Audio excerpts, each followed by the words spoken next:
Então, no vídeo de hoje, a gente vai ver algumas ideias pra prender o cabelo com lenço, pra ir pra praia ou pra usar naquele dia se o cabelo não tá colaborando. E são dicas super rápidas, super simples de fazer. Eu espero muito que vocês gostem. Vamos lá aprender?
O Danilo tava querendo muito participar desse vídeo.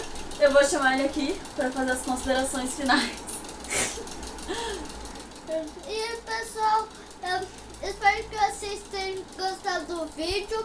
E deixa o like aí e se inscrevam no canal. Então até o próximo vídeo e um beijo!